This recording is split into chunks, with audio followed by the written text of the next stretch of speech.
this is the fundamentals of Basic 3. Compared with Basic 1 and Basic 3, Basic 2 rather, Basic 3 is the quantum leap forward.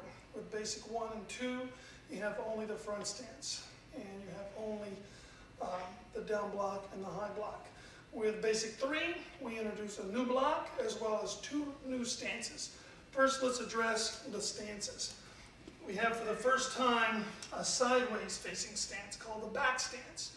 With the front stance, we have 70% of our weight here, 30% here. I've never gotten a scale or anything, but that's approximately what it should be, 70, 30.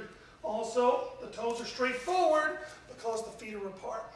In a back stance, the feet are in a straight line, the tummy's to the side. It's more of a formalized fighting stance. Still, just like with any other form, it's not the actual stance you would take, but it's a formalized, kind of a squared off version of what you would do in actuality. So let's take a look at the back stance. With the back stance, since your feet are in a line, one foot has to be perpendicular to the other in an L shape. So this foot here is facing this way. The front foot is facing straight forward like an L. So if you start here in an L and you go 1, 2, 3 foot widths forward, then bend both knees.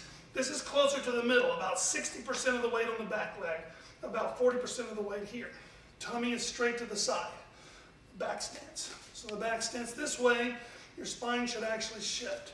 There's a horse stance, spine in the middle. Back stance this way, spine shifts here. Horse stance, back stance this way, the spine shifts here. Feet in an L, 60-40. Feet in an L, 60-40. Now let's look at the horse stance. Almost the same as the back stance, except we're 50-50 and both feet are straight forward as if they were in the stirrups of a, you guessed it, horse saddle. So you're sitting like this on a saddle, your center is right in the middle.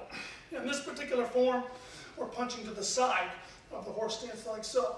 There are some forms where you operate in the front of the horse stance. Regardless, the tummy is straight this way, in line with both feet. The weight's right in the middle, 50-50. Now let's look at the new techniques of Basic 3, the first of which is the outside block. It's executed from a back stance, and the arm that blocks goes in a circle this way. Toward you, that circle is this way.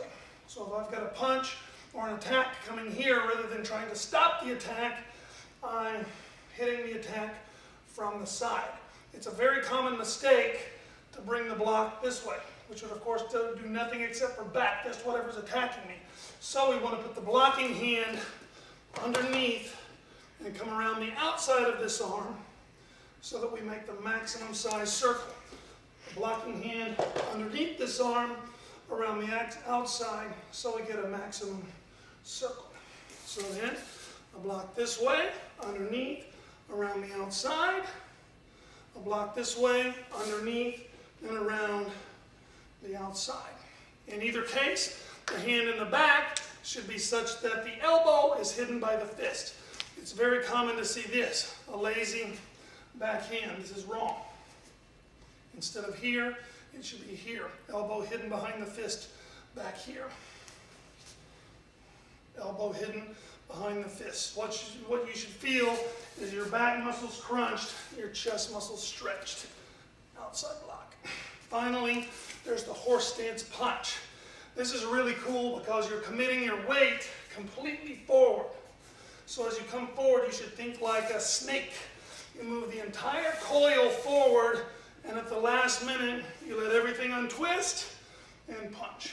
Again, with the sideways punch, this arm shouldn't be lazy like this, but the elbow should be hidden behind the fist like so. Thank you very much for watching the fundamentals of Basic 3.